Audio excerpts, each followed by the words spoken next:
야, 김영순, 질질 짜지 말고 빨리 도장 안 찍어?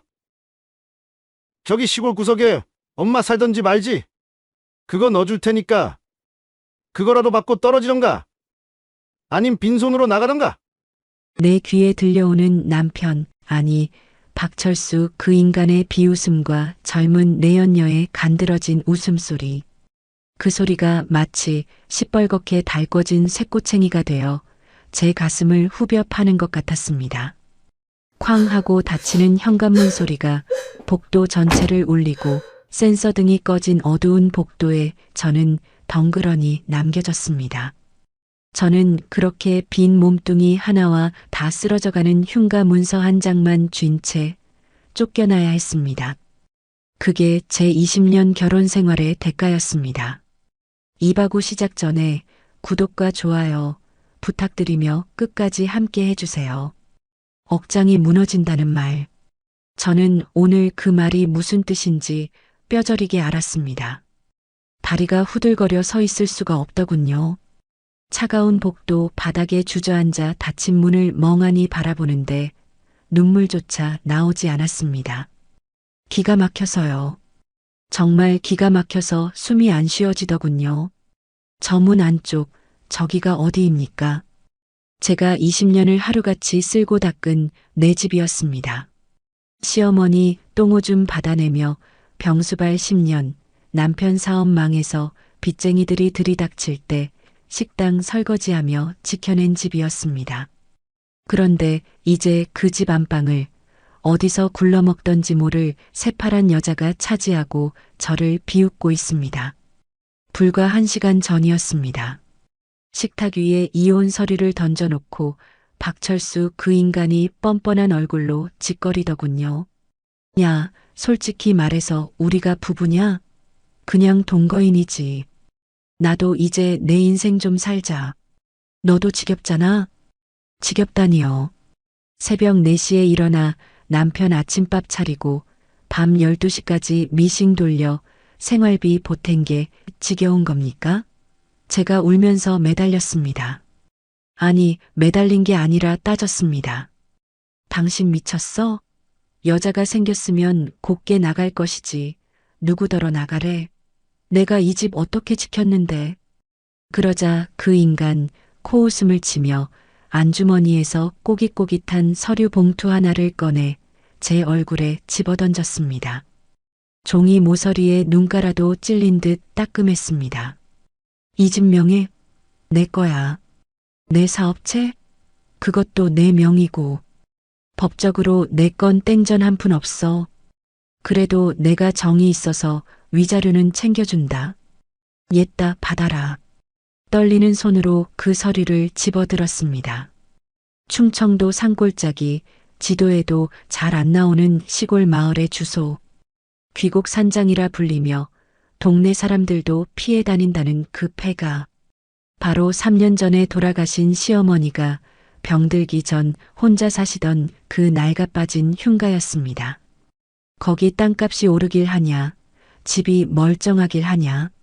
세금만 나가서 골치 아팠는데 잘 됐네. 너 거기 가서 살아.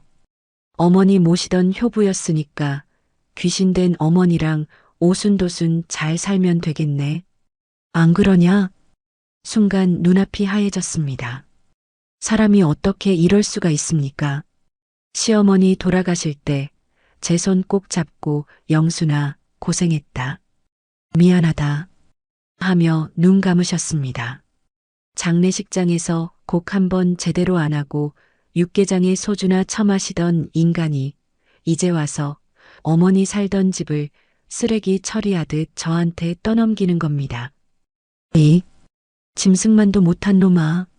제가 소리를 지르며 달려들자 그 옆에 앉아있던 내연녀가 제 팔을 뿌리치며 앙칼지게 쏘아붙이더군요. 아줌마, 곱게 말할 때 받아요.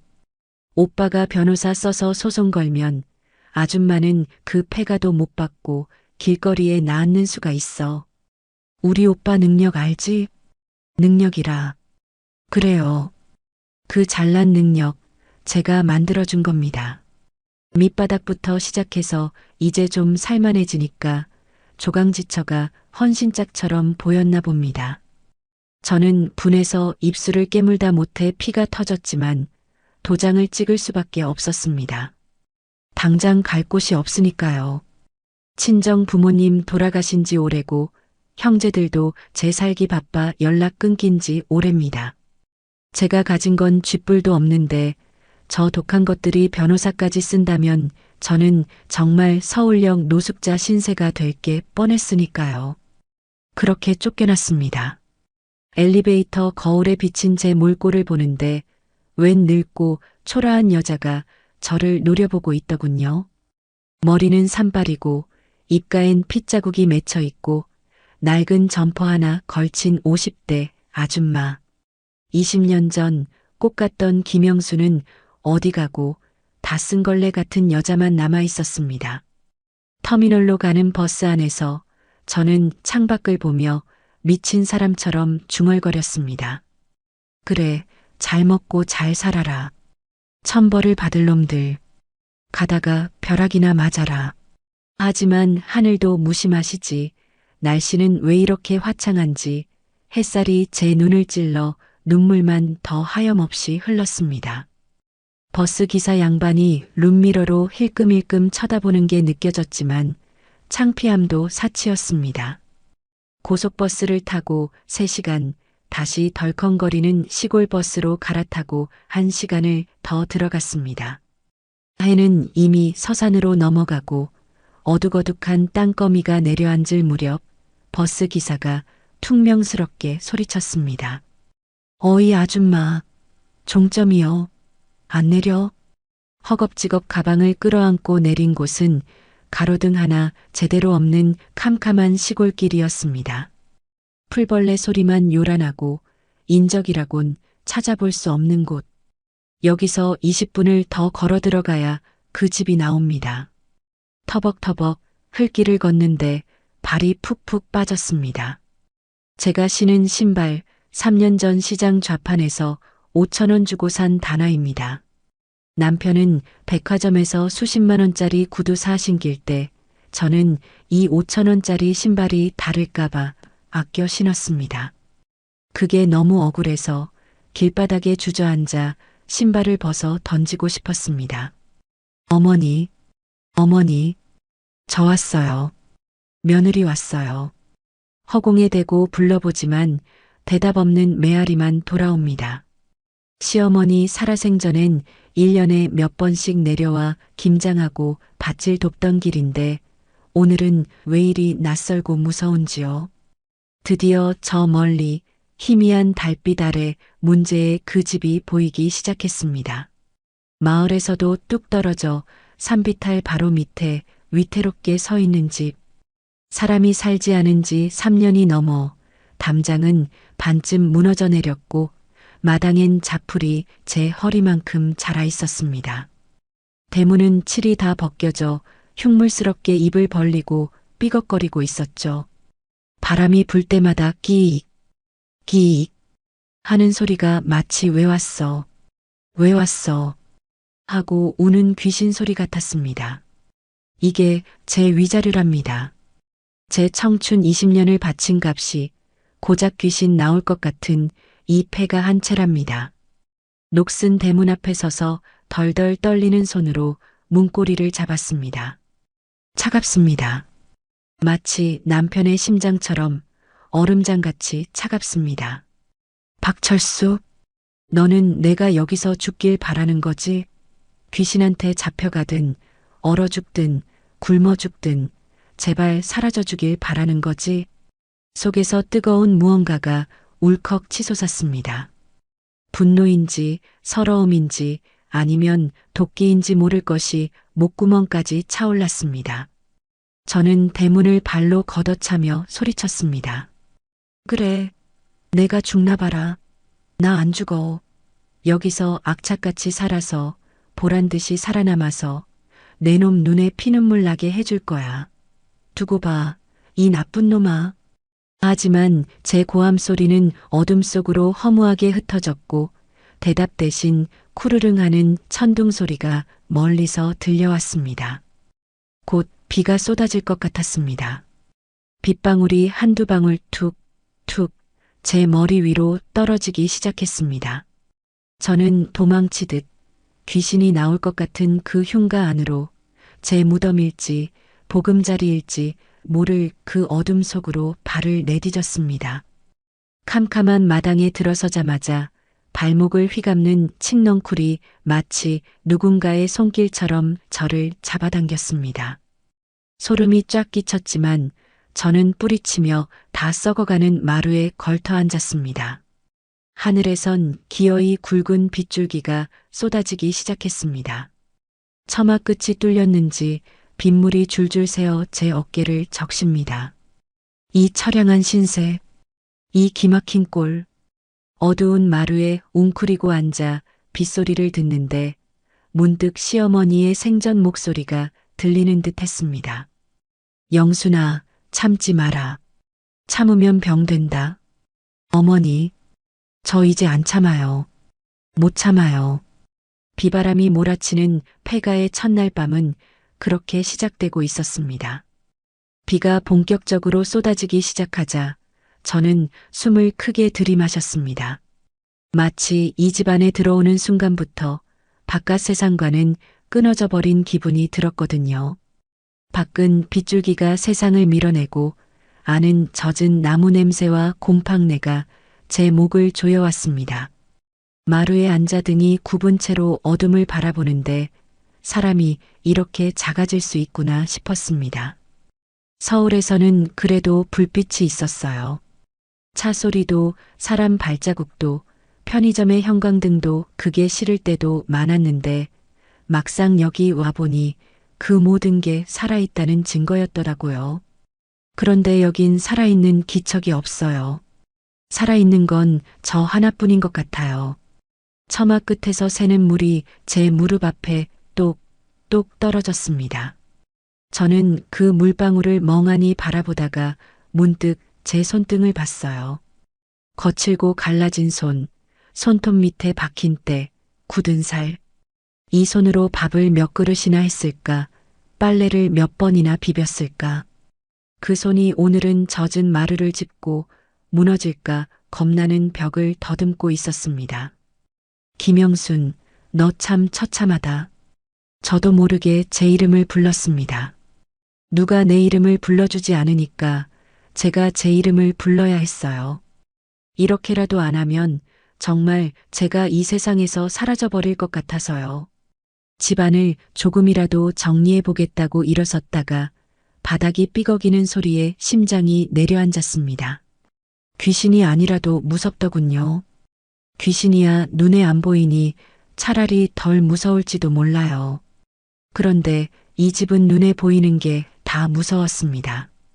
기울어진 기둥, 벌어진 창틀, 습기 먹어 축 늘어진 벽지, 어디서 들어오는지 모를 바람. 그 바람이 목덜미를 스치면 누가 뒤에서 숨을 내쉬는 것처럼 느껴졌습니다. 어머니, 시어머니 생각이 났습니다. 살아계실 때 저는 이 집에 오면 늘 성질부터 났어요. 새벽부터 밭일하자고 깨우고 김치가 싱겁다 짜다 잔소리하고 제가 좀 쉬려고 앉으면 며느리가 손이 놀면 집안이 망한다 그랬던 분. 그때는 원망만 했죠. 왜 나만 괴롭혀, 왜 나만 부려먹어 그랬는데 지금 이 집에 혼자 앉아 있으니 그 원망이 칼날처럼 되돌아가 제 가슴을 찔렀습니다. 그분도 이 집에서 혼자 버틴 날이 많았겠지요. 아들놈은 도시에서 살고 며느리는 일하느라 못 오고 늙은 몸으로 찬바람 드는 방에서 그때 어머니는 무슨 생각을 했을까요? 내가 뭘 잘못해서 이렇게 됐나 하고 울었을까요? 아니면 내가 강해져야 한다고 이를 악물었을까요? 저는 부엌 쪽으로 걸어가다 멈춰섰습니다. 부엌이라고 해봐야 낡은 싱크대 하나와 깨진 타일뿐인데 이상하게 그 자리에서만 어머니가 서 있는 것 같았습니다. 영순아, 물부터 끓여. 사람은 따뜻한 걸 먹어야 해. 그 목소리가 들리는 것 같아서요. 어머니, 저 오늘 너무 억울해요. 말을 꺼내는 순간 눈물이 터졌습니다. 참으려고 했는데 참아지지가 않았습니다. 저는 부엌 바닥에 주저앉아 입술을 깨물었습니다. 울면 지는 것 같은데 안 울면 숨이 막혀 죽을 것 같았습니다. 남편 놈이랑 내연녀가 웃던 얼굴이 눈앞에 아른거렸습니다. 그 여자 웃음소리, 그 인간의 비웃음. 저는 그걸 떠올릴 때마다 숨이 가빠졌습니다. 내가 뭘 그렇게 잘못했는데 내가 뭘. 대답은 없었습니다. 빗소리만 있었습니다. 빗소리가 세면 세질수록 저는 더 고립되는 기분이 들었습니다. 세상이 저를 덮어버리는 느낌, 누구도 도와주지 않는 느낌. 그래서 저는 이를 악물었습니다. 이 집이 무섭고, 이 밤이 무섭고, 제가 무너질까봐 더 무서우니까요. 그날 밤 저는 제대로 눕지도 못하고 웅크린 채로 날을 샜습니다. 눈만 감으면 남편 목소리가 들렸고 눈을 뜨면 천장 구멍이 보였습니다. 어둠 속에서 시간이 얼마나 흘렀는지 모릅니다. 다만 제 속이 점점 비워지고 대신 어떤 도끼가 차오르는 게 느껴졌습니다. 그래, 김영순. 너는 여기서 죽을 사람이 아니다. 아침이 되자 비는 그쳤습니다. 대신 더 차가운 공기가 들어왔습니다. 저는 마당으로 나가 젖은 풀을 헤치고 섰습니다. 집을 한 바퀴 둘러보는데 이게 집이 아니라 버려진 사람의 등뼈 같더군요. 꺾이고 금가고 여기저기 상처투성이인데도 어떻게든 서 있는 마을로 내려가야 했습니다.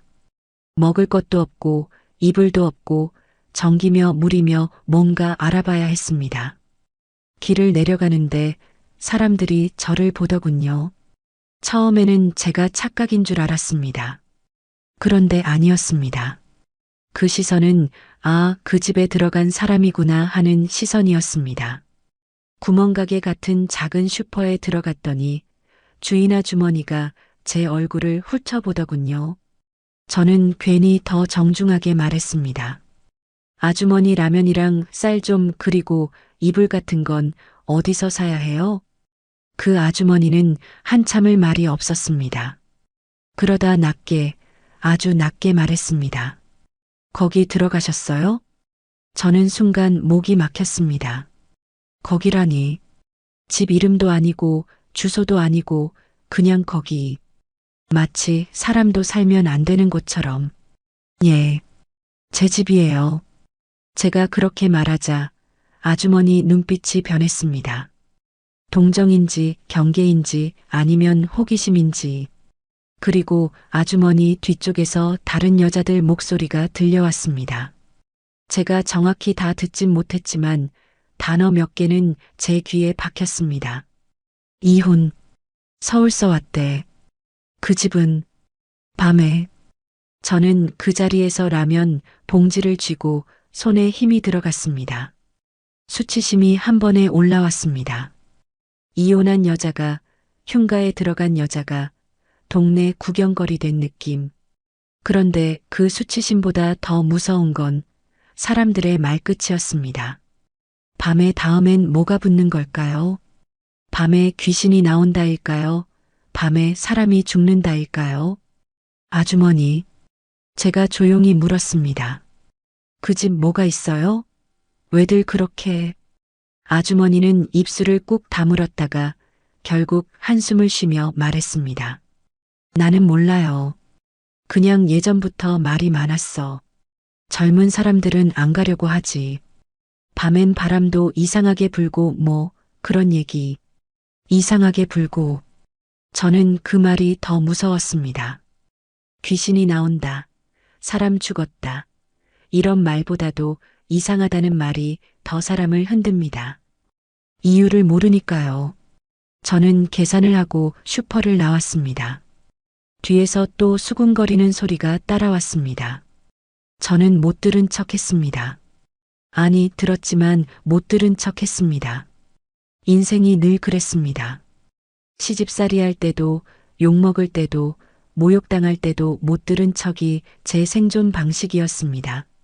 집으로 돌아오는 길이 더 멀게 느껴졌습니다. 해가 있는데도 집이 어두워 보였습니다. 마당에 들어서면서 저는 집 뒤편 둔덕을 잠깐 봤습니다. 어제 비에 흙이 조금 쓸린 자국이 보이더군요. 별일 아니겠지 하면서도 마음 한구석이 찜찜했습니다. 그날 저녁 해가 떨어지자 저는 라면을 끓여 먹었습니다. 따뜻한 국물이 목으로 넘어갈 때 잠깐 살 것 같았습니다. 그런데 그 따뜻함이 사라지자 다시 냉기가 들어왔습니다. 저는 낡은 담요 하나를 어깨에 두르고 방 안에 앉았습니다. 박철수, 너는 내가 여기서 얼어 죽길 바라지. 말을 뱉고 나서 저는 입술을 떨었습니다. 무서워서가 아니라 분해서요.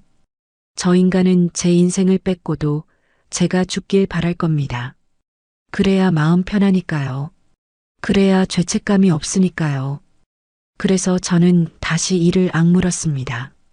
안 죽어. 절대 안 죽어. 그때였습니다. 바깥에서 바람이 한번 크게 돌고 집이 아주 잠깐 흔들리는 느낌이 들었습니다. 기둥이 우는 듯한 소리도 났습니다. 저는 숨을 멈추고 귀를 기울였습니다. 이 집이 나를 내쫓는 건가? 그 생각이 드는 순간 등골이 서늘해졌습니다. 저는 방 안에서 혼자 중얼거렸습니다. 여기서 버텨야 한다, 김영순. 여기서 버티면 너는 다시는 누구한테도 쫓겨나지 않는다. 그렇게 스스로를 붙잡고 있는데 멀리서 다시 하늘이 낮게 울리는 듯 했습니다. 낮에는 맑았는데 밤이 되니 또 기운이 바뀌는 것 같았습니다. 저는 젖은 마당을 떠올렸고 집 뒤 둔덕을 떠올렸고 슈퍼에서 들었던 그 말도 떠올렸습니다. 밤엔 저는 담요를 더 꽉 움켜쥐었습니다. 그리고 속으로 아주 작게 빌었습니다. 어머니, 제발 제발 오늘 밤만은 조용히 지나가게 해주세요. 하지만 이상하게도 그 비름이 끝나자마자 바람이 더 차갑게 들어왔습니다. 마치 대답 대신 경고를 받는 기분이었습니다. 저는 그 차가움 속에서 눈을 뜬 채로 밤을 맞을 준비를 했습니다. 사람이 죽을 때가 되면 이상하게도 예감이 든다고 하죠. 그런데 살길이 열릴 때도 그런 예감이 드나 봅니다. 다만 그 살길이라는 게 처음엔 죽을 고비처럼 다가온다는 게 문제죠. 폐가살이 3일째 되던 날이었습니다. 아침부터 하늘빛이 심상치 않았습니다.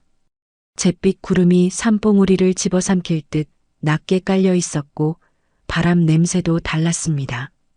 비린내라고 해야 할까요? 물 잔뜩 머금은 흙냄새가 코를 찔렀습니다. 저는 마루에 앉아 낡은 라디오 다이얼을 돌렸습니다. 남편이 쓰다 버린 안테나가 부러진 그 고물 라디오. 지지직거리는 잡음 사이로 기상캐스터의 다급한 목소리가 들려왔습니다. 현재 충청 내륙 지방을 중심으로 시간당 50 이상의 강한 폭우가 예상됩니다. 산사태 위험 지역에 계신 분들은 각별히 주의하시고. 산사태.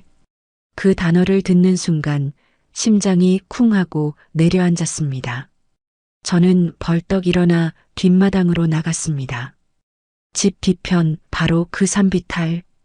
깎아지른 듯한 경사면이 집을 향해 쏟아질 듯 위태롭게 서 있었습니다. 며칠 전부터 내린 비로 흙이 물러져서일까요? 흙탕물이 조금씩 흘러내리고 있었습니다. 설마, 아니겠지. 어머니, 설마 아니죠? 저 쫓겨난 것도 모자라 여기서 흙더미에 깔려 죽으라고 하시는 거 아니죠? 불안해서 견딜 수가 없었습니다. 저는 헛간을 뒤져 녹슨 삽 한 자루를 찾아냈습니다. 뭐라도 해야 했습니다. 물길이라도 터야지. 안 그러면 이 집, 아니 제 목숨이 위험할 것 같았습니다. 그때부터였습니다. 하늘이 뚫린 듯 비가 쏟아지기 시작한 건 오후 4시, 5시. 시간이 갈수록 빗줄기는 굵어졌습니다. 마당은 이미 발목까지 물이 차올랐고 천장에선 빗물이 폭포수처럼 쏟아졌습니다. 저는 양동이로 물을 퍼내고 걸레로 닦아내고 미친년처럼 뛰어다녔습니다. 안 돼. 이 집마저 무너지면 나갈 데 없어. 절대 안 돼. 밤 9시가 넘어가자 이제는 공포 그 자체였습니다. 전기는 일찌감치 끊겨 암흑천지였고 번개가 칠 때마다 번쩍이는 섬광 속에 드러나는 폐가의 모습은 흡사지옥도 같았습니다. 우르릉 쾅쾅 천둥 소리가 귀를 찢을 듯 울렸습니다. 저는 방구석에 웅크리고 앉아 귀를 막았습니다. 박철수, 박철수, 내 놈이 날 여기다 버려서 내가 이 꼴을 당한다. 저주를 퍼붓다가 살려달라고 빌다가 제정신이 아니었습니다. 그때였습니다. 쿠구구구, 콱콱쾅. 집 뒤편에서 땅이 갈라지는 소리, 아니 산이 우는 소리가 들렸습니다. 그리고 엄청난 진동이 집 전체를 흔들었습니다. 저는 비명을 지르며 밖으로 튀어나갔습니다. 으악! 번개가 번쩍하는 순간 제가 본 광경은 참혹했습니다. 집 뒤편 둔덕이 그 거대한 흙더미가 무너져 내린 겁니다. 토사가 뒷마당을 덮치고 부엌 쪽 벽을 들이받아 반쯤 무너뜨린 상태였습니다. 조금만 더 밀려왔으면 안방까지 덮쳤을 겁니다. 다리가 풀려 빗물 속에 주저앉았습니다. 아이고, 아이고, 내 팔자야. 결국 이렇게 죽는구나. 엉엉 울었습니다. 빗물인지 눈물인지 모를 것이 범벅이 되어 흐르는데 서러워서 미칠 것 같았습니다. 남편한테 버림받고 쫓겨나고 이제는 산사태에 깔려 죽을 판이라니. 그런데 말입니다. 사람이 참 묘하죠. 죽겠다, 죽겠다 하면서도 살고 싶은 본능이 꿈틀거리는 겁니다. 무너진 흙더미가 더 내려오면 정말 끝장이다. 막아야 한다. 저는 빗속에서 미친 듯이 삽질을 시작했습니다. 흙더미를 퍼내고 또 퍼내고 손바닥에 물집이 잡히고 터져 피가 났지만 아픈 줄도 몰랐습니다. 비켜, 비키란 말이야. 내가 어떻게 살아왔는데 내가 여기서 왜 죽어? 안 죽어. 절대 안 죽어. 악을 쓰며 삽질을 하는데 뭔가 이상했습니다. 분명히 흙더미여야 하는데 삽 끝에 턱 하고 걸리는 게 있었습니다. 돌인가? 나무뿔인가? 다시 힘껏 삽을 내리찍었습니다. 캉! 둔탁한 소리가 아니라 맑고 날카로운 금소금이 울렸습니다. 쇠? 이 산골짜기 흙더미 속에 쇠가 있을 리가 없는데? 이상한 예감이 들어 저는 손으로 흙을 마구 파헤쳤습니다. 손톱 밑으로 진흙이 파고들고 손가락이 찢어질 듯 아팠지만 멈출 수가 없었습니다. 번개가 다시 한번 번쩍. 그 짧은 순간 제 눈에 들어온 것은 녹슨 철문이었습니다. 네, 잘못 들으신 게 아닙니다. 땅 속에 묻혀 있던 사람 허리 높이만 한 낡은 철문이었습니다. 그것도 아주 육중해 보이는 쇠창살이 달린 철문 말입니다. 이게 뭐야? 비는 억수같이 쏟아지는데 저는 그 철문 앞에 못 박힌 듯 서 있었습니다. 이게 왜 우리 집 뒷마당, 그것도 무너진 흙더미 속에 묻혀 있었을까? 시어머니가 쓰시던 창고인가? 아니면 예전에 살던 사람들이 만든 방공호? 5만 가지 생각이 스쳐 지나갔습니다. 호기심 반, 두려움 반. 저는 떨리는 손으로 문고리를 잡았습니다. 쇠사슬로 칭칭 감겨 있고 커다란 자물쇠가 채워져 있었습니다. 그런데 이상하죠. 그 자물쇠가 낯이 익었습니다. 가만 보니 시어머니가 생전에 안방 장롱 깊숙한 곳에 보관하시던 그 열쇠 꾸러미. 제가 쫓겨날 때 유품 정리하다가 무심코 챙겨온 그 열쇠 꾸러미 속에 있던 열쇠랑 모양이 비슷해 보였습니다. 저는 빗속을 기어 방으로 들어갔습니다. 젖은 가방을 뒤져 열쇠 꾸러미를 찾아 다시 밖으로 나왔습니다. 손이 덜덜 떨려서 열쇠 구멍을 찾기도 힘들었습니다. 제발, 제발 맞아라. 첫 번째 열쇠 안 맞습니다. 두 번째 안 들어갑니다. 세 번째, 철컥. 거짓말처럼 자물쇠가 열렸습니다. 숨이 턱 막혔습니다. 이게 열린다는 건 시어머니가 이 문을 잠갔다는 뜻입니다. 시어머니가 저 몰래, 아니 가족들 몰래 여기에 뭔가를 숨겨뒀다는 뜻입니다. 도대체 무엇을요? 쇠사슬을 풀어내고 젖먹던 힘을 다해 철문을 당겼습니다. 기기기, 쿵. 녹슨 경첩이 비명을 지르며 문이 열렸습니다. 그 안은 캄캄한 어둠뿐이었습니다. 비릿한 흙냄새와 함께 훅 끼쳐오는 오래된 묵은내. 저는 가지고 있던 손전등을 비췄습니다. 불빛이 어둠을 가르자 드러난 공간은 좁은 토굴이었습니다. 사람이 겨우 기어 들어갈 수 있는 작은 굴. 그리고 그 안쪽에 무언가가 보였습니다. 검은 비닐에 겹겹이 쌓인 항아리들. 하나도 아니고 셋이나 되는 항아리가 나란히 놓여 있었습니다. 순간 벼락이 머리 위로 떨어지는 것 같았습니다. 공포? 아니요. 직감적으로 알 수 있었습니다. 저건 보통 물건이 아니라는 걸요. 시어머니가 평생을 짠순이로 살면서 며느리인 저한테조차 숨기고 아들한테도 숨기며 지켜온 무언가. 그 비밀이 무너진 흙더미 속에서 저를 기다리고 있었던 겁니다. 비는 여전히 세차게 내리는데 저는 비를 맞고 있는 줄도 몰랐습니다. 홀린 듯 토굴 속으로 기어 들어갔습니다. 심장이 쿵쾅거려 터질 것 같았습니다. 첫 번째 항아리 뚜껑에 손을 얹었습니다. 차가운 온기 느낌. 이 뚜껑을 여는 순간 제 인생이 송두리째 바뀔 것 같다는 무섭고도 강렬한 예감이 들었습니다. 어머니, 도대체 여기에 뭘 숨겨두신 거예요? 마치 판도라의 상자를 여는 심정이었습니다. 묵직한 온기 뚜껑을 들어 올리자 퀴퀴한 곰팡내 대신 묘한 냄새가 훅 끼쳤습니다. 오래된 종이 냄새, 그리고 쇠 냄새. 손전등을 항아리 안으로 비쳤습니다. 숨이 턱 막혔습니다. 비명을 지를 뻔했는데 목소리가 안 나왔습니다. 눈을 비비고 다시 봐도 헛것을 본 게 아니었습니다. 항아리 가득 빽빽하게 채워져 있는 누런 덩어리들. 번쩍이는 금빛이 아니었습니다. 세월의 때가 묻어 투박하고 묵직해 보이는 하지만 분명한 금색. 손을 넣어 하나를 꺼내 들었습니다. 묵직했습니다. 손목이 시큰할 정도로 무거웠습니다.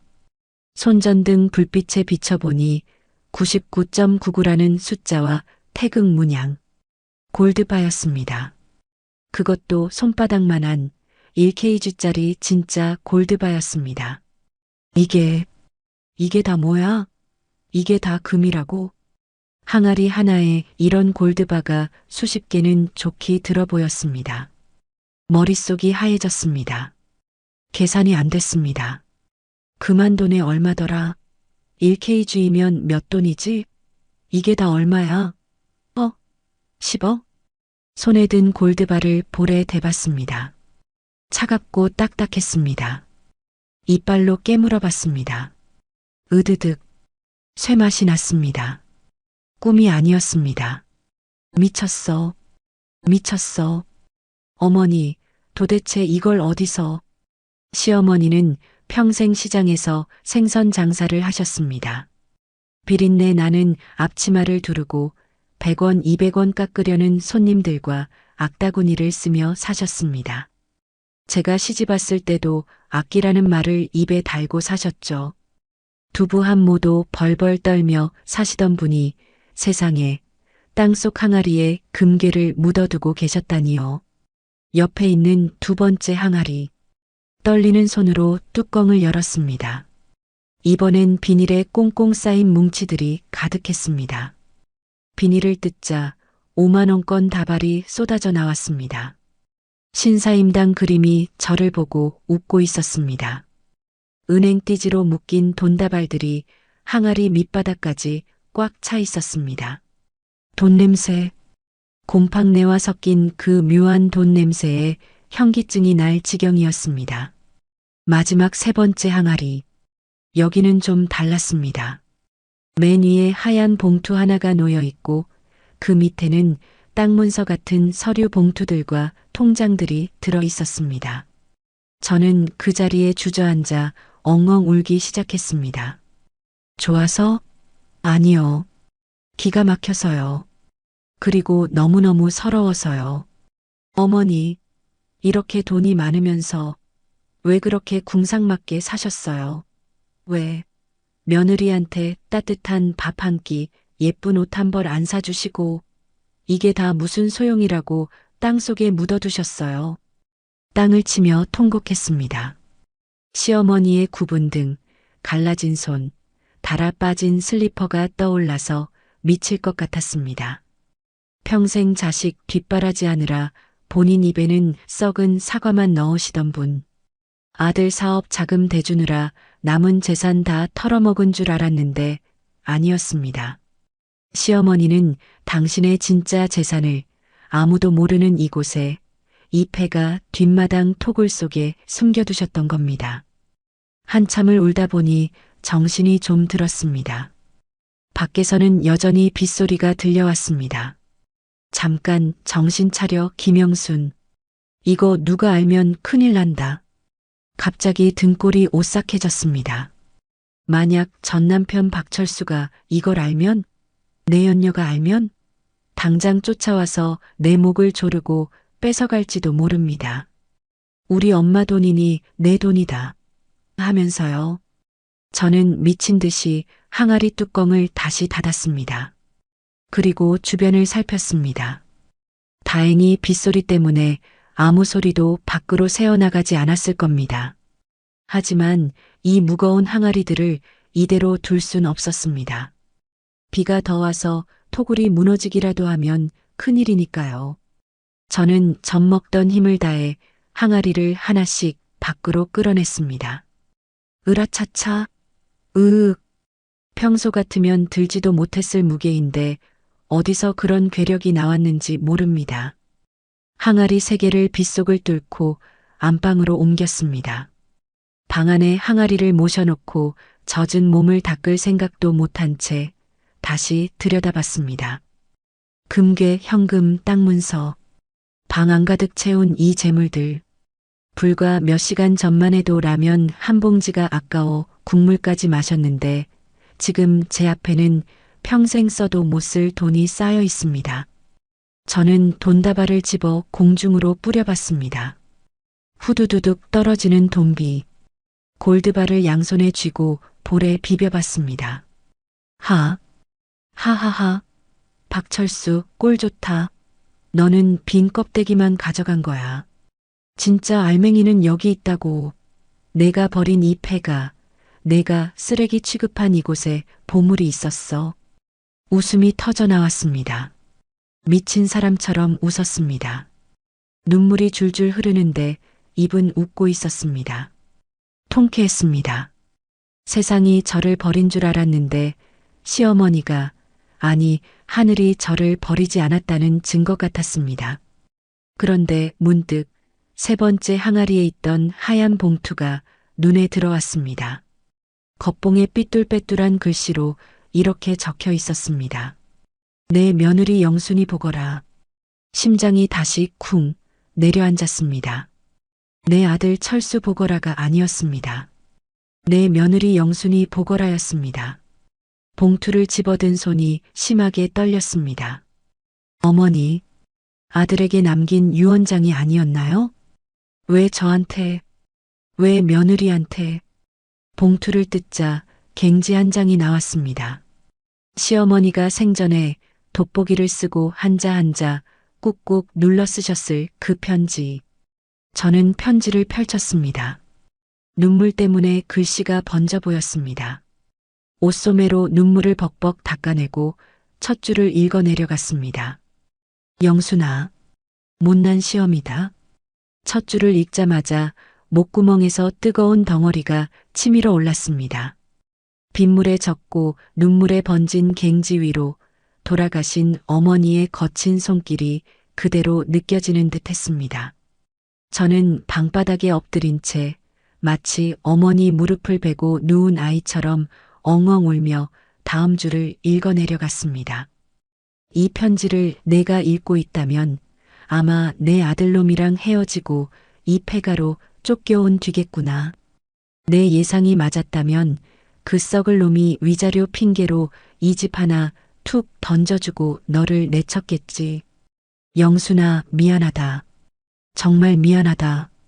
내 자식 교육을 잘못 시켜서 귀한 남의 집 딸 눈에서 피눈물 나게 했구나. 손이 덜덜 떨려서 종이를 잡고 있기가 힘들었습니다. 어머니는 다 알고 계셨던 겁니다. 당신 아들이 얼마나 비정한 인간인지 언젠가 조강지처를 벌일 위인이라는 걸 꿰뚫고 계셨던 겁니다. 영순아, 내가 왜 평생 돈 한 푼 안 쓰고 악착같이 모았는지 아느냐? 내 아들 철수, 그놈은 제 아비 닮아서 손에 돈이 쥐어지면 딴짓할 놈이다. 사업한답시고 폼 잡고 여자들한테 해프게 쓰고 내가 그걸 알기에 그놈한테는 땡전 한 푼 물려주기 싫었다. 그놈한테 돈 주는 건 그놈 인생 망치고 너를 죽이는 길이라는 걸 내가 알았다. 기억이 스쳐 지나갔습니다. 남편이 사업 자금 좀 달라고 집에 와서 행패를 부릴 때마다 어머니는 돈 없다. 배째라 하며 드러누부셨죠.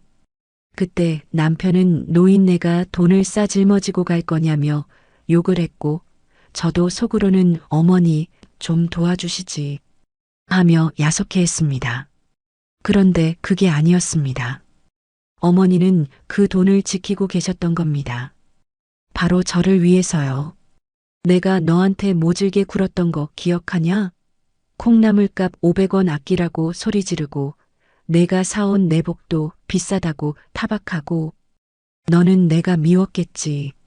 지독한 노인네라고 욕했겠지. 그래, 욕먹어도 싸다. 하지만 영순아, 나는 그렇게 해서라도 한 푼이라도 더 모아야 했다. 내가 죽고 나면 너 혼자 세상에 남겨질 텐데. 가진 것 없는 내가 늙어서 비참해지지 않으려면 내가 악역을 맡아서라도 곡간을 채워놔야 했다. 어머니, 흑흑, 저는 그것도 모르고 어머니가 저 미워하시는 줄만 알고 가슴을 주먹으로 쳤습니다. 바보 같은 김영순, 어머니가 시장 바닥에서 떨어진 배춧잎 주워다 국 끓일 때 창피하다고 모른 척했던 게 접니다. 그게 다 져줄 돈 모으느라 그러신 건데 이 돈과 금부치들 내가 생선 팔고 파지 줍고 땅 조금 있던 거 몰래 팔아서 금으로 바꿔둔 거다. 은행에 넣으면 기록 남아서 철수 그놈이 알까봐 내가 밤마다 이 뒷산 톡을 파서 숨겨놨다. 비 오는 날이면 혹시 물 들어갈까봐 잠도 못 자고 지켰다. 이게 내 피고 살이고 내 며느리 영순이의 노후 자금이다. 편지 중간쯤에 이르자 어머니의 치밀함에 소름이 돋았습니다. 그리고 이 집, 사람들은 흉가라고 귀신 나온다고 하지? 내가 소문냈다. 일부러 동네방네 떠들고 다녔다. 그래야 아무도 안 건드리고 그래야 땅값이 똥값이 돼서 철수 그놈이 거들떠도 안 볼 테니까. 내가 죽으면서 철수한테 유언 남겼다. 내가 죽으면 다른 건 다 가져도 이 시골집 명의만큼은 절대 팔지 말고 가지고 있다가 나중에 혹시라도 영순이랑 헤어지게 되면 위자료로 줘라. 그게 내 마지막 부탁이다. 라고. 탄식이 절로 나왔습니다. 남편이 저한테 이 집을 던져줄 때 했던 말이 생각났습니다. 어머니 유언이라 안 팔고 뒀는데 너나 가져라. 그 인간은 그게 저를 골탕 먹이는 건 줄 알았겠지만 사실은 어머니가 저를 살리기 위해 쳐놓은 완벽한 그물망이었습니다.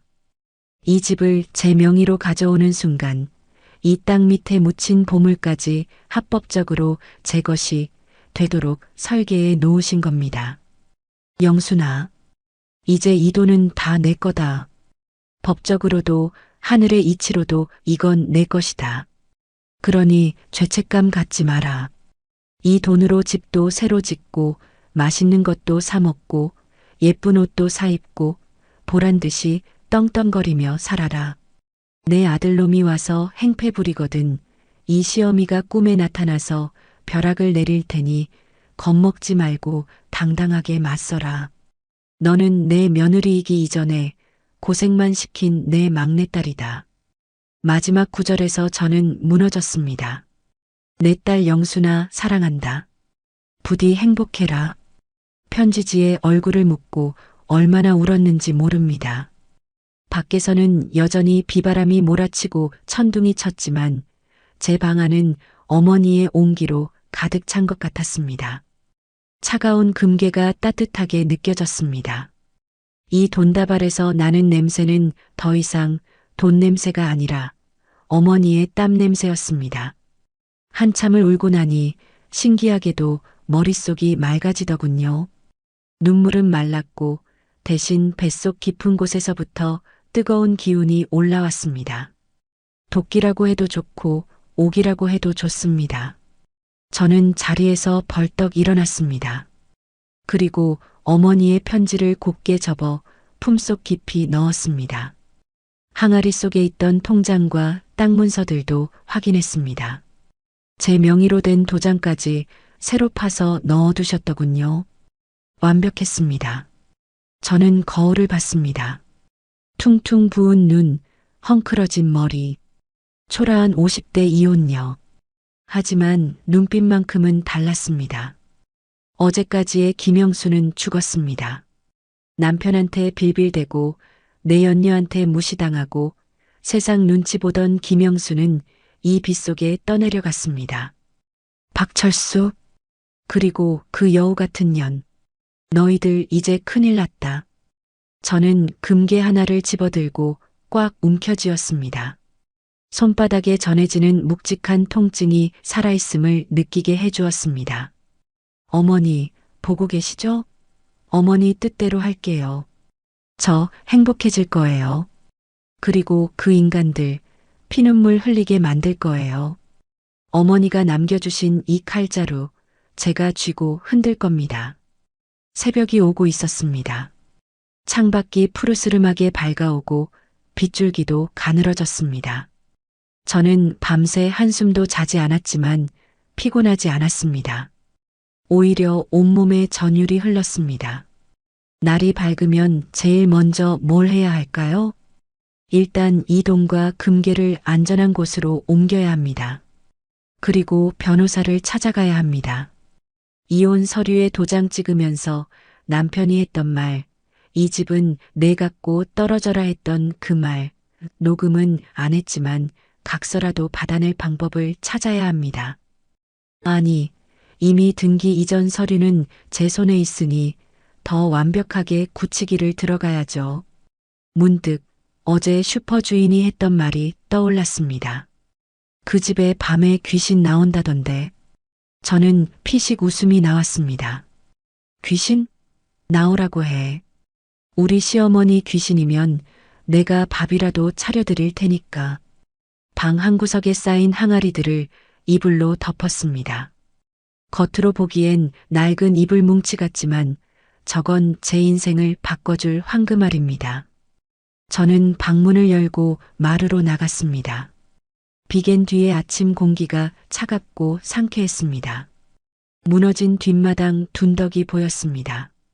흉물스럽게 무너진 흙더미가 아니라 보물 창고가 열린 입구처럼 보였습니다. 그때 대문 밖에서 인기척이 들렸습니다. 이봐요. 계세요? 이장입니다. 마을 이장이었습니다. 아마 어제 폭우에 이 폐가 쪽에서 무슨 일이 났나 싶어 확인하러 온 모양입니다. 평소 같으면 숨었겠지만 저는 옷매무새를 다듬고 당당하게 마루 끝에 섰습니다. 네, 저 여기 있습니다. 제 목소리가 쩌렁쩌렁하게 울렸습니다. 이장이 놀란 눈으로 저를 쳐다보더군요. 아니, 무사하셨네? 어제 산사태가 났다길래 걱정돼서 와봤지. 쯧쯧, 집골이 이게 뭐여? 이장이 혀를 차며 무너진 뒷마당을 힐끔거렸습니다. 순간 가슴이 철렁했습니다. 저 토굴이 보이면 안 되는데. 하지만 저는 태연한 척 웃으며 말했습니다. 걱정 마세요, 이장님.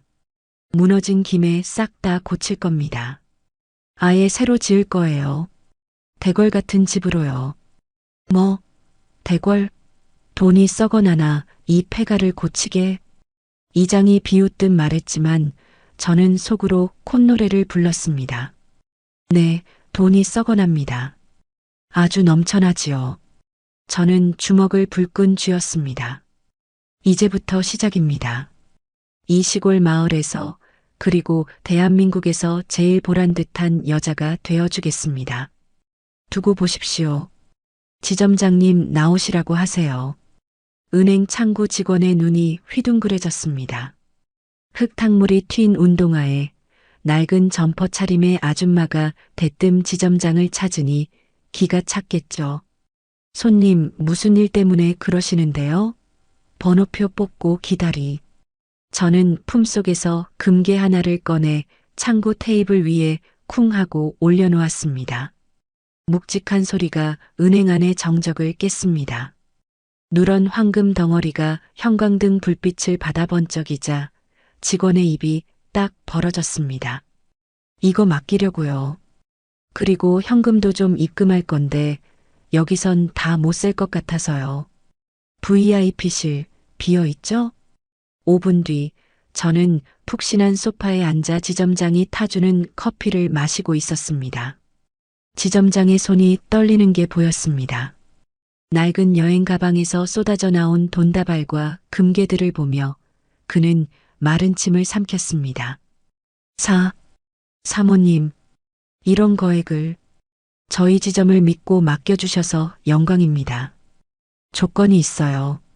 내 모든 자산 철저하게 비밀로 해주세요. 특히 제 전남편 박철수, 그 인간이 내 뒷조사할 수도 있는데 절대 정보 새나가면 안 됩니다. 만약 냄새라도 맡고 찾아오면 내 재산 10원 한 장 없다고 하세요. 안 그러면 이 돈 당장 다 뺍니다. 아이고, 염려 마십시오. 저희 은행 보안은 최고입니다. 각서라도 쓰겠습니다.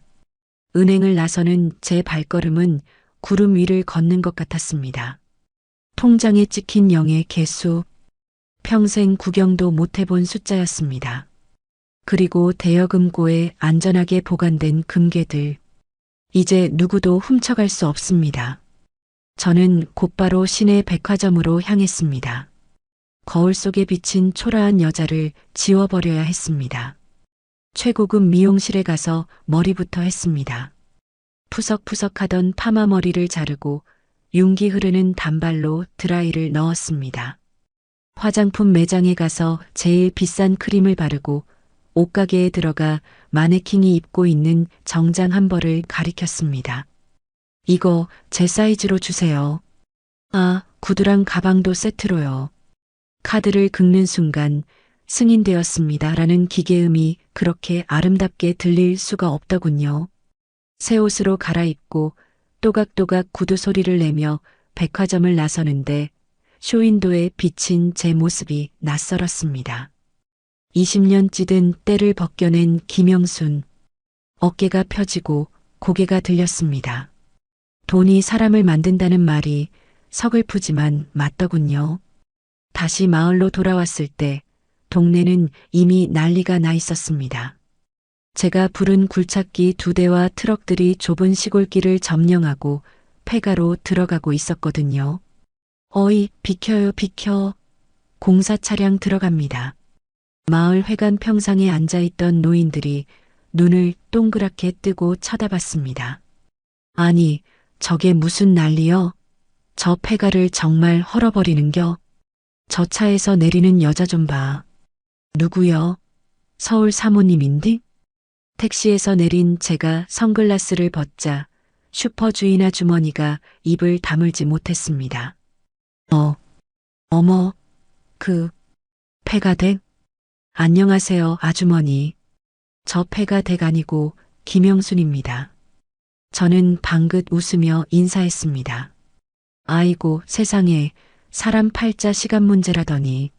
아니, 그 집을 정말 헐고 새로 짓는다고? 네. 싹 밀어버리고 3층짜리 전원주택 지으려고요. 시끄러워도 양해 좀 부탁드릴게요. 아, 그리고 이거.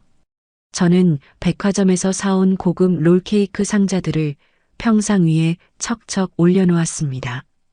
동네 어르신들 간식 좀 드세요. 앞으로 잘 부탁드립니다.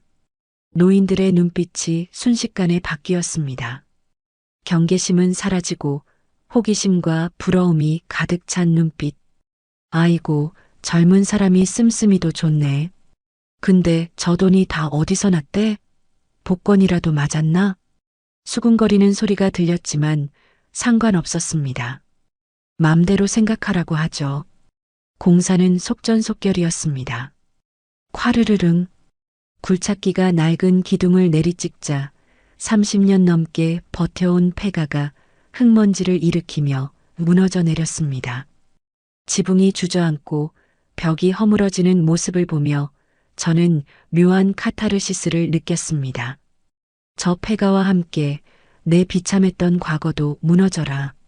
시집살이의 서름도 남편의 배신도 저 먼지 속에 다 묻혀버려라. 그런데 철거 작업 도중 인부 반장님이 다급하게 뛰어왔습니다. 사모님, 잠깐 와보셔야겠습니다.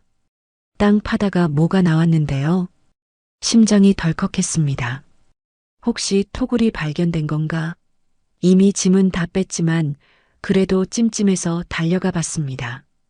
반장님이 가리킨 곳은 토굴 입구가 있던 자리였습니다.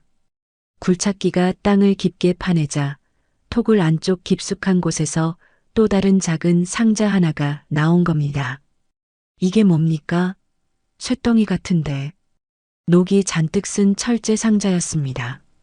제가 미처 발견하지 못했던 구석에 박혀있던 상자. 인부들을 잠시 물리고 저는 떨리는 마음으로 상자를 열어봤습니다. 그 안에는 낡은 사진첩 하나가 들어있었습니다. 시어머니의 젊은 시절 사진들, 그리고 남편 박철수의 어린 시절 사진들, 그리고 사진첩 맨 뒷장에 꼬깃꼬깃 접힌 메모지 한 장. 혹시라도 내 아들놈이 정신 차리고 너한테 용서를 빌러오거든. 그때는 이 사진을 보여줘라. 어머니, 당신은 정말 어디까지 내다보신 겁니까? 메모와 함께 있는 사진 한 장. 젊은 시절의 시어머니가 갓난아기인 박철수를 안고 환하게 웃고 있는 사진. 그리고 그 옆에 앳된 얼굴에 아마도 시아버지일 남자가 서 있었습니다. 하지만 남편은 아버지가 일찍 돌아가셔서 아버지 얼굴을 모른다고 했습니다. 사진도 한 장 없다고 했죠.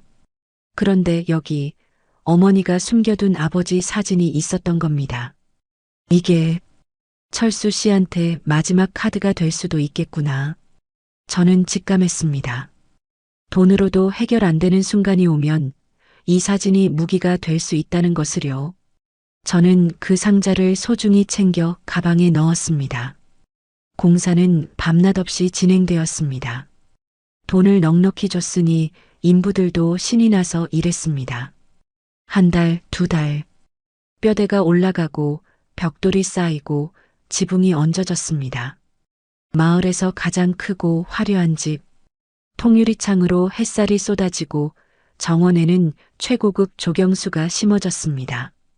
동네 사람들은 이제 저를 회장님이라고 불렀습니다. 김 회장님, 오늘도 공사 잘 돼가네요. 아이고, 집이 청와대보다 더 좋아 보여요. 저는 그저 웃어넘겼습니다. 어느 날 공사 현장에 낯선 승용차 한 대가 멈춰 섰습니다. 서울 번호판, 검은색 세단, 창문이 스르르 내려가고 운전석에 앉은 남자가 선글라스를 끼고 공사장을 유심히 지켜보고 있었습니다. 저는 본능적으로 몸을 숨겼습니다. 남편의 차는 아니었습니다. 하지만 남편의 친구 혹은 심부름꾼일 수도 있습니다. 소문이 벌써 서울까지 간 걸까요? 저기요, 아저씨. 여기 집주인 여자분 어디 계십니까? 남자가 지나가는 인부에게 묻는 소리가 들렸습니다. 인부가 저를 가리키려는 찰나 제가 먼저 나갔습니다. 당당하게요. 누구시죠? 저 찾으십니까? 남자가 선글라스를 벗었습니다. 날카로운 인상의 40대 남자. 아, 실례합니다. 저는 서울에서 온 부동산 업자입니다. 소문 듣고 왔습니다. 이 집 터가 기가 막힌 명당이라고 하더군요. 혹시 파실 생각 없으십니까? 시세에 2배 드리겠습니다. 부동산 업자? 단순한 투기꾼인가? 아니면 누군가의 사주를 받고 온 건가? 제 머릿속이 빠르게 돌아갔습니다. 안 팝니다. 100배를 줘도 안 팔아요. 돌아가세요. 단칼에 거절하자 남자는 묘한 미소를 지으며 명함을 내밀었습니다. 생각 바뀌면 연락 주십시오. 그리고 조심하시는 게 좋을 겁니다. 호사다마라고 좋은 일엔 막아 끼는 법이니까요. 남자가 차를 타고 사라진 뒤 저는 명함을 찢어버렸습니다. 불길했습니다. 저 남자의 마지막 말, 조심하라는 말. 단순한 인사치레가 아니었습니다. 누군가 저를 주시하고 있다는 경고처럼 들렸습니다. 박철수, 내 놈 짓이냐? 그날 밤 완공을 앞둔 대저택의 거실에 앉아 저는 와인 한 잔을 따랐습니다. 아직 가구도 다 안 들어온 텅 빈 거실이지만 저는 이 공간이 주는 포만감을 즐겼습니다. 창밖으로 보이는 시골 마을의 야경, 그리고 저 멀리 서울 쪽 하늘을 바라보며 저는 중얼거렸습니다. 올 테면 와봐. 다 덤벼. 내 집, 내 돈, 내 인생. 털끝 하나도 못 건드려. 그때 제 핸드폰이 울렸습니다. 발신자 표시 제한. 새벽 1시에 걸려온 전화. 받을까 말까 망설이다 통화 버튼을 눌렀습니다. 여보세요? 아무 말이 없습니다. 하지만 숨소리가 들립니다. 거칠고 불규칙한 숨소리, 그리고 익숙한 목소리가 들려왔습니다. 술에 취해 꼬인 혀로 억누른 분노가 느껴지는 목소리. 아, 김영순, 너 로또 맞았다며? 남편이었습니다. 박철수, 올 것이 왔습니다. 예상보다 빠르지만 예상했던 그대로입니다. 저는 입가에 미소를 지었습니다. 두려움? 아니요. 기다렸다는 듯한 반가움마저 들었습니다. 어머, 누구세요? 새벽에 예의도 없이. 시침이 떼지 마.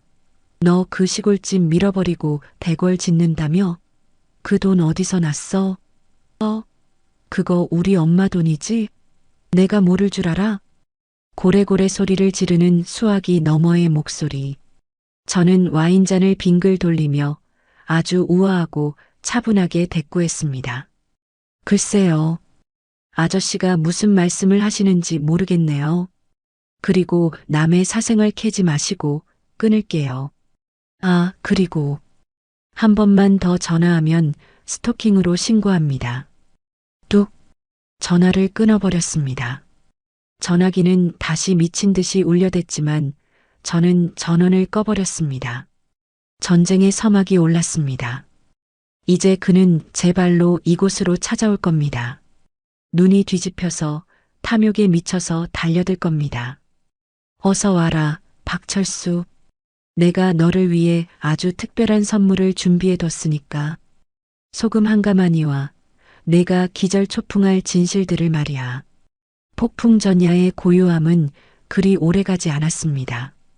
며칠 뒤 완공된 대저택의 높은 담장 너머로 찢어지는 듯한 자동차 경적 소리가 울려 퍼졌습니다. 빵, 빵빵빵. 고요한 시골 마을의 아침을 깨트리는 소음. 인터폰 화면을 켜자 낯익은 승용차 한 대가 대문을 들이받을 듯이 서 있었습니다. 그리고 차 문이 열리며 박철수가 내렸습니다. 술에 덜 깬 건지 흥분한 건지 시뻘건 얼굴로 씩씩거리고 있더군요. 그런데 혼자가 아니었습니다. 조수석에서 선글라스를 낀 여자, 바로 그 내연녀까지 내리는 게 아닙니까? 기가 막혀서 아주 쌍으로 오셨네. 저는 잠시 심호흡을 했습니다. 드디어 올 것이 왔습니다. 떨리냐고요? 아니요. 오히려 피가 차갑게 식으면서 머리가 맑아지는 기분이었습니다. 저는 인터폰 수화기를 들지 않고 옷매무새를 다듬은 뒤 천천히 현관을 나섰습니다. 정원사의 가위질 소리마저 멈춘 정원을 가로질러 육중한 철제 대문 앞에 섰습니다. 아, 김영순, 문 열어. 안에 있는 거 다 알아. 문 안 열어. 박철수가 대문을 발로 차며 고래고래 소리를 질렀습니다. 내연녀는 팔짱을 낀 채 그 옆에서 껌을 씹으며 집안을 흘끔거리고 있었죠. 오빠, 저 집 봐. 진짜 대박이다. 저거 다 우리 거였어야 하는 건데. 그 여자의 말이 인터폰 스피커를 통해 생생하게 들려왔습니다. 저는 리모컨을 눌러 대문 옆에 쪽문만 살짝 열었습니다. 철컥. 문이 열리자마자 박철수가 들이닥치려 했지만 제가 고용한 덩치 큰 경호원 2명이 앞을 막아섰습니다. 누구십니까? 함부로 들어오시면 안 됩니다. 뭐야? 너희들 뭔데? 나 이 집 주인 남편이야. 비켜. 남편이라는 말에 경호원들이 저를 쳐다봤습니다. 저는 턱짓으로 비켜주라는 신호를 보냈습니다. 어차피 한 번은 마주해야 할 일. 지방까지 들릴 생각은 없지만 마당에서 끝장을 봐야죠. 박철수와 내연녀가 정원으로 들어섰습니다. 그들은 입을 딱 벌리고 주위를 둘러봤습니다. 잘 가꿔진 조경수, 고급 대리석으로 마감된 외벽, 3층 높이의 웅장한 저택, 그들이 살고 있는 전세 아파트와는 비교도 안 되는 위용에 기가 죽은 표정이 역력했습니다. 와, 진짜. 박철수가 너클 잃고 중얼거리다 저를 발견하고는 다시 눈에 도끼를 품었습니다. 아, 너 이 돈 다 어디서 났어? 솔직히 말해. 이거 우리 엄마가 숨겨둔 돈이지? 그 폐가에 돈 묻혀 있었지? 저는 팔짱을 끼고 비스듬히 서서 그를 내려다보았습니다. 제 눈엔 그가 더 이상 무서운 가장이 아니라 떼쓰는 어린애, 아니 지저대는 똥개로밖에 보이지 않았습니다. 글쎄, 내가 로또라도 맞았나 보지. 당신이 무슨 상관이야? 남남 된 지가 언젠데. 남남? 웃기지 마. 이혼 도장 잉크도 안 말랐어. 그리고 우리 엄마 유산이면 당연히 아들인 내 거지. 며느리였던 내 거가 될 수 있어? 법적으로 유류분 청구 소송하면 내가 다 가져갈 수 있다고. 유류분. 어디서 주워들은 건 있어가지고. 저는 코웃음을 쳤습니다. 유류분? 그래, 해봐. 어디 한번 소송 걸어봐. 근데 어쩌나? 이미 내가 위자료 명목으로 나한테 넘긴 재산이야. 법적으로 완벽하게 내 거라고. 내가 내 손으로 도장 찍어서 넘겨줬잖아. 기억 안 나? 박철수의 얼굴이 울그락불그락해졌습니다. 제 말이 틀린 게 하나도 없으니까요. 그러자 옆에 있던 내연녀가 끼어들었습니다. 아줌마, 말장난하지 마요. 위자료로 똥감되는 폐가를 준 거지. 그 안에 있는 것까지 준 건 아니잖아요. 그거 횡령이에요, 횡령. 우리가 변호사 사서 고소하면 아줌마 감방 가요. 저는 그 여자를 쏘아보았습니다. 감히 어디서 끼어들어. 당신은 빠져. 남의 가정 파탄낸 주제에 어디서 감나라 배나라야? 그리고 횡령? 흥, 무식한 소리 하고 있네. 내 땅에서 나온 건 내 소유야. 그리고 어머니가 남긴 편지도 있어. 이 모든 건 며느리 영순이 것이다라고 자필로 쓴 편지. 보여줘? 거짓말. 우리 엄마가 그럴 리 없어. 엄마가 나를 얼마나 끔찍하게 생각했는데. 너 같은 며느리 따위한테 돈을 줄 리가 없다고. 박철수가 발악을 하며 제 멱살을 잡으려 달려들었습니다. 하지만 경호원이 그의 팔을 낚아채 뒤로 꺾어버렸습니다. 아, 이거 안 나? 아, 김영순, 너 진짜 이럴 거야? 저는 한 걸음 더 가까이 다가갔습니다. 그리고 그의 눈을 똑바로 쳐다보며 낮고 차가운 목소리로 말했습니다. 박철수 씨, 착각하지 마. 어머니가 당신을 끔찍하게 생각해서 돈을 안 준 거야. 당신 손에 돈 들어가면 도박이다. 여자다. 다 탕진하고 길거리에 나앉을 것 뻔하니까. 당신 사람 만들려고, 당신 살리려고 나한테 맡기신 거라고. 근데 당신 꼴 좀 봐. 어머니 돌아가신 지 3년 만에 조강지쳐버리고 저런 여자랑 붙어먹고 이제 와서 어머니 돈 내놓으라고 행패나 부리고 어머니가 하늘에서 피눈물 흘리시는 거 안 보여? 시끄러워. 돈 내놔. 그 돈 내 거야. 반이라도 내놔. 아니면 이 집이라도 내놔. 그는 말이 통하지 않았습니다. 탐욕에 눈이 멀어 이성 따윈 이미 마비된 상태였습니다. 바닥에 드러누워 땡깡이라도 부릴 기세였습니다. 반, 꿈깨. 10원 한 장도 못 줘. 아니, 줄 돈 있으면 차라리 지나가는 개한테 주지. 너한테는 안 줘. 그때였습니다. 마을 이장님이 방송을 하셨는지 동네 사람들이 하나둘 대문 밖으로 모여들기 시작했습니다. 무슨 일이야? 김 회장님 댁에서 싸움 났어? 저 남자 누구요? 전 남편이라며? 아이고, 뻔뻔하기도 하지. 바람나서 쫓아낼 땐 언제고 돈 생기니까 쫓아왔대? 웅성거리는 소리가 들리자 박철수는 오히려 더 목소리를 높였습니다. 동네 창피한 줄도 모르고 말이죠. 동네 사람들, 내 말 좀 들어보시오. 이 여자가 우리 엄마 돈 훔쳐서 이 집 지은 겁니다. 도둑년이에요, 도둑년. 내 돈 내놔. 억울해서 못 살아. 정말 구제불능이었습니다. 저런 인간이랑 20년을 살았다니 제 자신이 불쌍해서 견딜 수가 없었습니다. 저는 결단을 내려야 했습니다. 말로 해서는 안 될 인간들입니다. 보여줘야죠. 진짜 힘이 뭔지, 진짜 무서운 게 뭔지. 저는 경호원에게 눈짓했습니다. 끌어내세요. 그리고 경찰 부르세요. 주거 침입 협박, 명예훼손으로 싹 다 고소할 겁니다. 네, 알겠습니다. 사모님, 경호원들이 박철수와 내연녀를 짐짝처럼 들어올렸습니다. 아, 이거 안 나? 내가 누군지 알아? 나 박철수야. 야, 김영순, 너 후회할 거야. 내가 가만 안 둬. 밤길 조심해라. 대문 밖으로 질질 끌려나가면서도 그는 악담을 퍼부었습니다. 내연녀는 오빠, 아파, 살살 좀 해. 하며 비명을 질렀고요. 철컹, 대문이 닫혔습니다. 밖에서는 여전히 고래고래 소리 지르는 박철수의 목소리가 들렸지만 두꺼운 담장은 그 소음을 훌륭하게 차단해 주었습니다. 저는 한숨을 푹 쉬며 정원 벤치에 앉았습니다. 손이 부들부들 떨렸습니다. 무서워서가 아니라 너무 화가 나서요.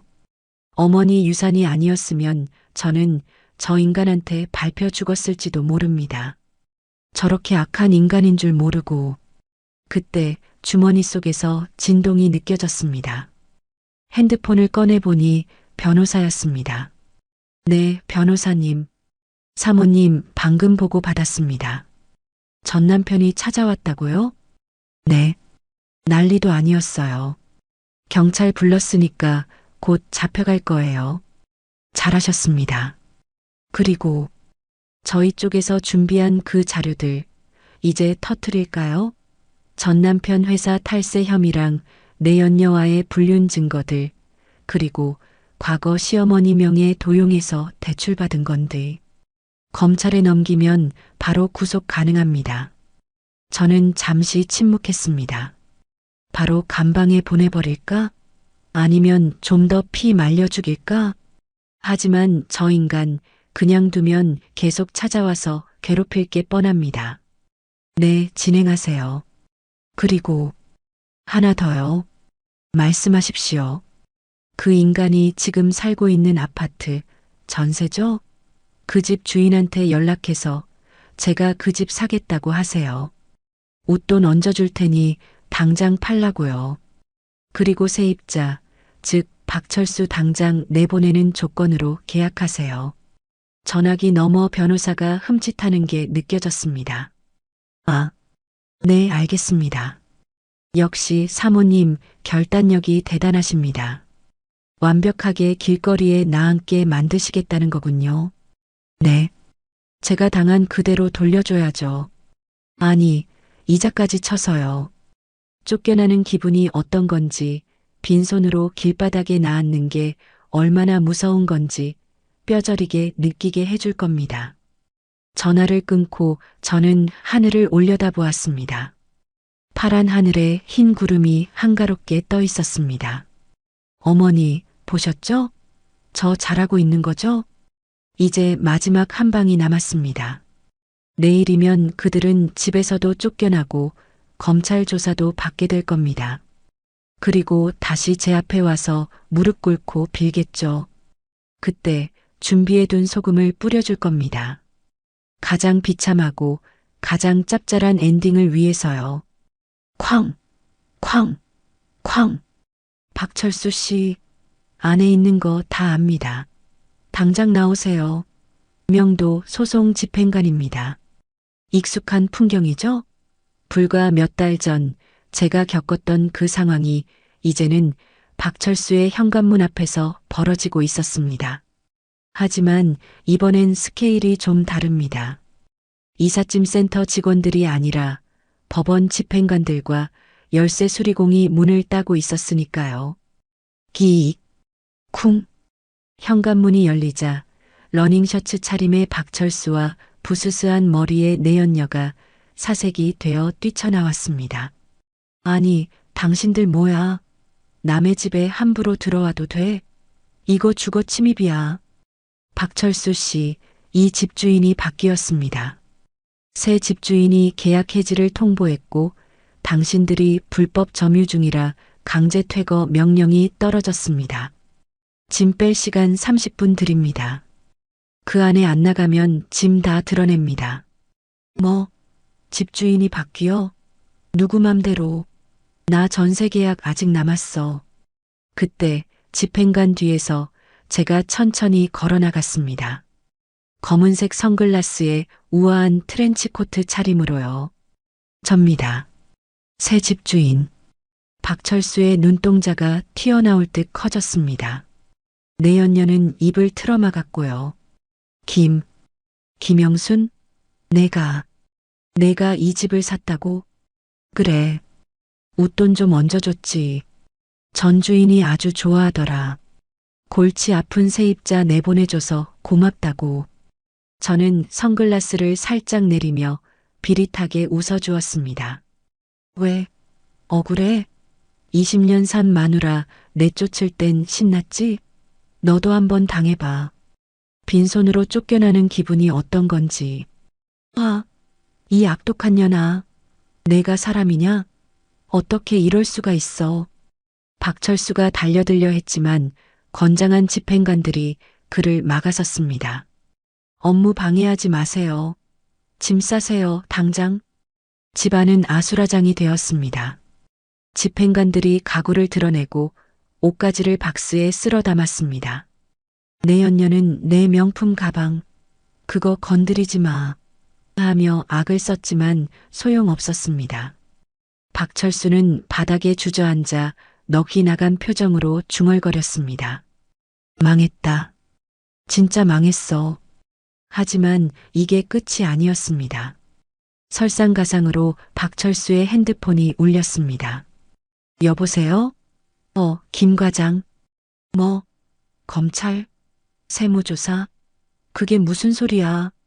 변호사가 보낸 선물이 도착한 모양입니다.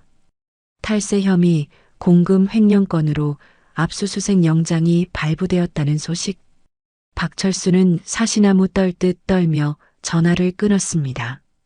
김영순, 너, 내 짓이지? 나 죽이려고 작정했어?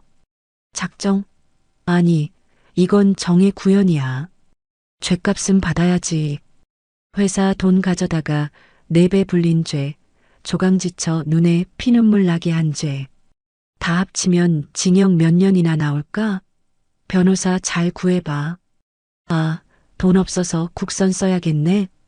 그때 옆에 있던 내연녀가 갑자기 박철수의 뺨을 짝 하고 올려붙였습니다. 야, 이 사기꾼아. 너 돈 많다며. 능력 있다며. 이게 다 뭐야? 빚쟁이의 범죄자였어? 아니, 자기야. 그게 아니고. 자기, 웃기고 있네. 나갈 거야. 너랑 엮였다간 나까지 감방 가겠어. 내연녀는 박철수의 주머니를 뒤져 차 키와 지갑을 낚아채더니 짐가방 하나만 들고 쌩하니 도망쳐 버렸습니다. 아, 미수가, 같이 가. 미수가.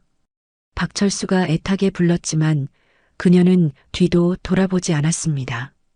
사랑, 로맨스, 돈 떨어지면 제일 먼저 도망가는 게 그런 불륜의 끝이라는 걸 그 멍청한 인간만 몰랐던 겁니다. 꼴 좋다. 박철수. 사랑도 잃고 돈도 잃고 집도 잃고 이제 진짜 혼자네. 저는 혀를 차며 돌아섰습니다. 내 집에서 냄새나니까 빨리 나가줄래? 방역업체 불어야겠다. 그렇게 박철수는 쫓겨났습니다.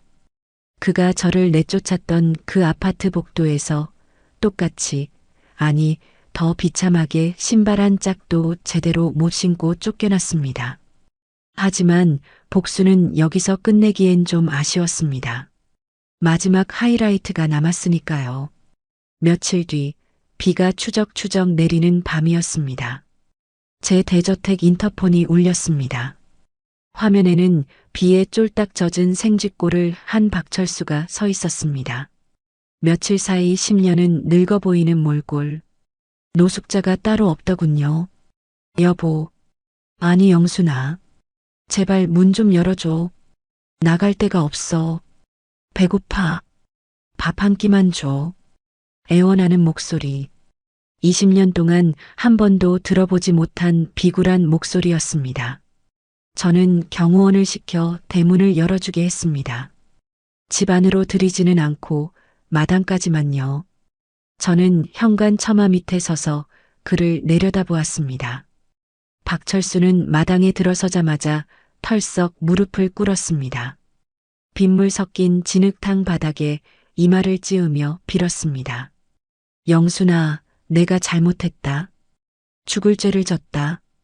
나 한 번만 용서해줘. 그동안 내가 미쳤었나 봐. 다신 안 그럴게. 우리 다시 합치자. 응? 나갈 데도 없잖아. 다시 합치자? 기가 막혀서 말이 안 나왔습니다.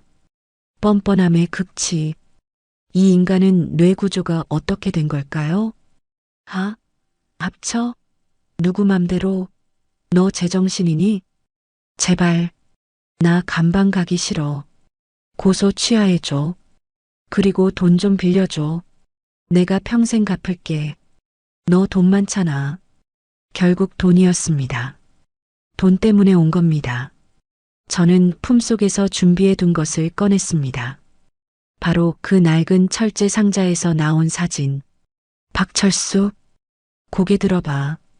그가 고개를 들자 저는 사진을 그의 얼굴 앞에 들이밀었습니다. 시어머니가 당신의 갓난아기 시절을 안고 환하게 웃고 있는 사진. 이거 봐. 어머니가 널 이렇게 안고 계셔. 널 보면서 무슨 생각하셨을까? 내 아들, 훌륭한 사람 되어라. 행복하게 살아라 그러셨겠지? 근데 넌 어떻게 살았니?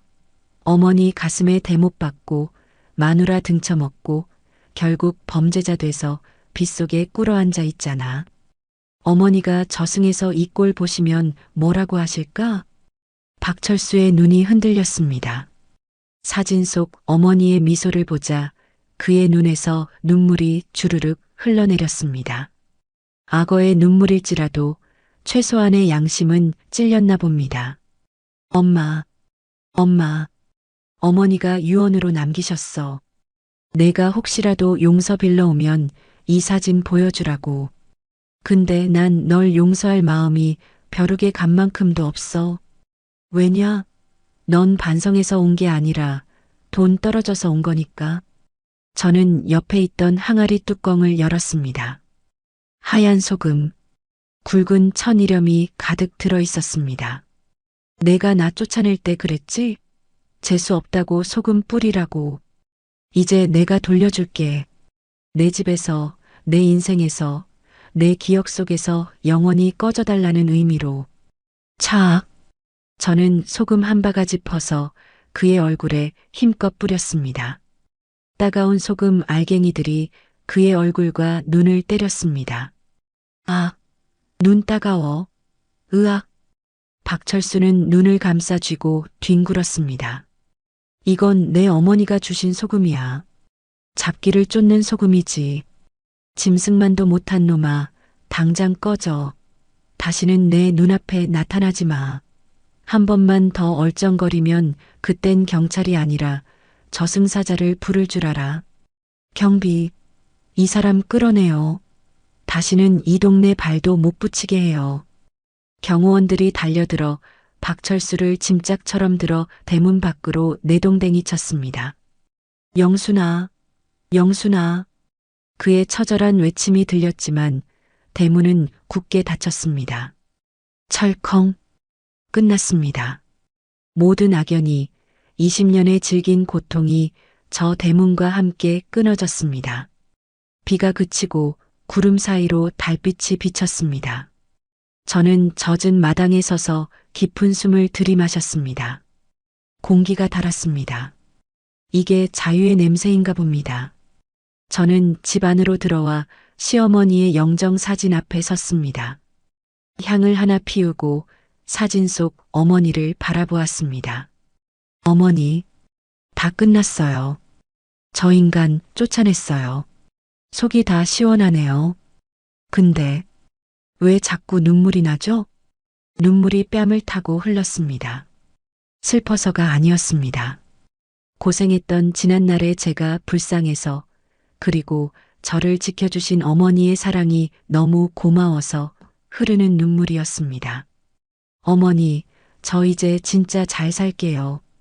이 돈으로 어려운 사람들 돕고 저처럼 버림받은 여자들 돕는 재단 만들게요. 어머니 이름으로 장학금도 줄 거예요. 박철수 그 인간은 망했지만 어머니 이름은 영원히 빛나게 할게요. 사진 속 어머니가 그래, 잘했다. 내 딸아. 하며 웃으시는 것 같았습니다. 저는 거실 통창으로 다가갔습니다. 멀리 마을의 불빛들이 반짝이고 제 등 뒤에는 따뜻하고 안락한 저만의 왕국이 있었습니다. 이제 더 이상 폐가는 없습니다.